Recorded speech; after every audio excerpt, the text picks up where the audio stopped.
Today we discuss acyl glycerol. Acyl glycerol composed है, बना हुआ है ग्लाइसरोल और फैटी एसिड मिलकर जो लिपिड्स की टाइप बनाते हैं उसे हम बोलते हैं acyl glycerol.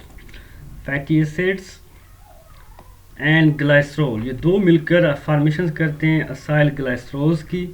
Most widely spread acyl glycerol try acyl glycerol जिसे हम बोलते हैं ट्राई ग्लाइसराइड्स या न्यूट्रल लिपिड्स कि जो ज़्यादातर बहुत वाइड स्प्रेड फैला हुआ है ट्राईएसाइल ग्लाइसरोल उसे हम बोलते हैं ट्राई ग्लाइसराइड्स या न्यूट्रल लिपिड्स।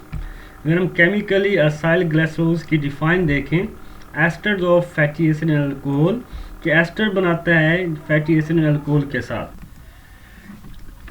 एस्टर की डेफिनेशन है कि जब अल्कोहल और एस्टिक एसिड आपस में रिएक्शन करते हैं जो उससे कंपाउंड बनता है हम एस्टर बोलते हैं, और उसके साथ लाजमी है कि H2O वाटर भी उसके साथ रिलीज हो। इस प्रोसेस को हम एस्टर्स का नाम देते हैं। उस कंपाउंड को बेसिकली एस्टर कहा जाता है।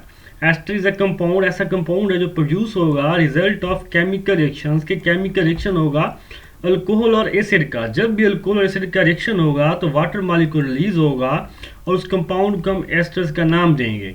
इसी तरह जब असाइल ग्लाइसरोल्स की फॉर्मेशन होती है, ग्लाइसरोल और फैटी एसिड, ग्लाइसरोल एक अल्कोहल की टाइप है, ग्लाइसरोल और फैटी एसिड जब आपस में रिएक्ट करते हैं तो उसके नतीजे में वाटर मॉलिक्यूल रिलीज होता है और जो असाइल ग्लाइसरोल्स बनेगा उसे हम नाम दे देंगे एस्टर्स का। OH is release from alcohol, OH release होता है अल्कोहल से और हाइड्रोजन एटम रिलीज होता है एसिड से, और H एंड OH आपस में कंबाइन होकर वाटर्स का मॉलिक्यूल्स बना देंगे कि OH यहाँ से रिलीज होगा अल्कोहल से और एस्टिक एसिड से एक हाइड्रोजन एटम रिलीज होगा और वो वाटर्स का मॉलिक्यूल्स की फॉर्मेशन कर देगा। ये देखें ये फैटी एसिड है, 3 फैटी एसिड्स आपस में मिलेंगे और 3 ग्लाइसरोल के मॉलिक्यूल्स और एंजाइम की वजह से इनमें रिएक्शन होगा और ग्लाइसरोल से, जैसा कि पीछे आप लोगों को OH दिखाया गया है अल्कोहल, इसे हम ग्लाइसरोल्स का नाम देंगे, उसी की टाइप है। तो यहाँ से hydroxyl group OH group remove होंगे और एसिड से 3 फैटी एसिड से हाइड्रोजन एटम रिलीज होंगे, वो वाटर का मॉलिक्यूल्स बना देंगे और हमारे पास जो एस्टर बॉन्ड बनेगा, जो प्रोडक्ट बनेगा उसे हम नाम दे देंगे ट्राई ग्लाइसरोल्स का। और ट्राई ग्लाइसरोल बेसिकली ये एस्टर्स ही कंपाउंड है और साथ वाटर मॉलिक्यूल्स रिलीज होगा। तो ये बेसिकली इस छोटा सा टॉपिक है जो लॉन्ग क्वेश्चन में अक्सर रिपीट बहुत दफ़ा पेपर में रिपीट हो चुका है। हाँ, नेक्स्ट फैटी एसिड्स के बारे में हमने डिस्कस करना है। Fatty acids contain even number of carbon atoms के फैटी एसिड्स के अंदर इवन नंबर में कार्बन एटम्स होंगे, या तो कार्बन 2 होंगे या कार्बन 4 होंगे या कार्बन 8 होंगे, 6 होंगे, 10 होंगे, 12 होंगे, 16 होंगे, 14 होंगे, 18 होंगे, 20 होंगे, उससे हम नाम देंगे फैटी एसिड्स का।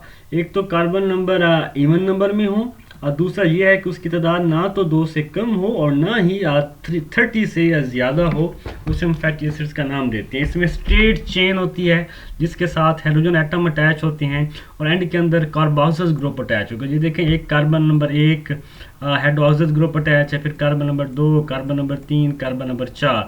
ये एक स्ट्रेट चेन की फॉर्म में इसके साथ कार्बन और इसके साथ OH अटैच होगा और साथ ऑक्सीजन और यहाँ फिर कार्बन, उसके साथ यहाँ हाइड्रोजन बॉन्ड, यहाँ हाइड्रोजन एटम जो है इसके साथ रिलीज होगा। इसी तरह एक लंबी चेन बना रहा होगा।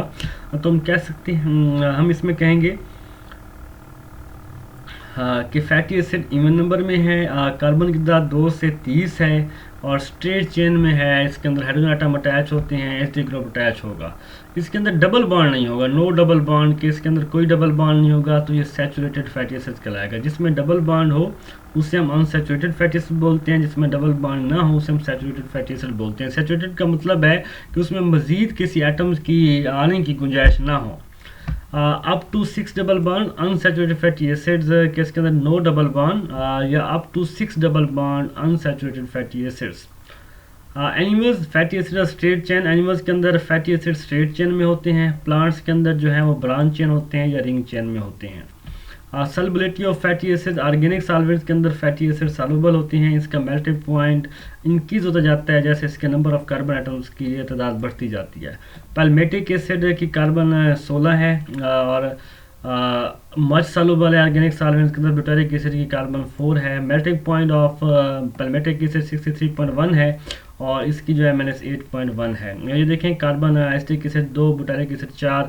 जैसे जैसे कार्बन की तादाद बढ़ती जाएगी वैसे वैसे उसका मेल्टिंग पॉइंट भी बढ़ता जाएगा। जैसे जैसे कार्बन की तादाद बढ़ती जाएगी वैसे वैसे उसकी सॉल्युबिलिटी में भी क्या होता जाएगा, इजाफा होता जाएगा। फैट्स कंटेनिंग, ऐसे फैट्स जो अनसैचुरेटेड फैटी एसिड हैं वो आमतौर पर लिक्विड होती हैं रूम टेम्परेचर्स पर। अनसैचुरेटेड फैट्स लिक्विड होंगे रूम टेम्परेचर्स पर, इससे हम ऑयल्स बोलते हैं। Fats containing saturated fatty acid जो होते हैं सॉलिड होते हैं। जो सैचुरेटेड होंगे वो सॉलिड्स होंगी और अनसैचुरेटेड जो होते हैं लिक्विड होते हैं। एनिमल फैट्स सॉलिड होगा, जो एनिमल्स के अंदर फैट्स है उसकी बॉडी के अंदर वो रूम टेम्परेचर पर। Most of the plant fat जो होते हैं वो लिक्विड होते हैं। Fats and oils lighter than water, fats and oil जो हैं वो हल्के होते हैं पानी से, उसकी स्पेसिफिक ग्रेविटी 0.8 होती है। दे आर नॉट क्रिस्टलाइन, ये क्रिस्टल नहीं बनाते but some can be crystallise under specific conditions के अंदर ये क्रिस्टलाइज हो जाते हैं।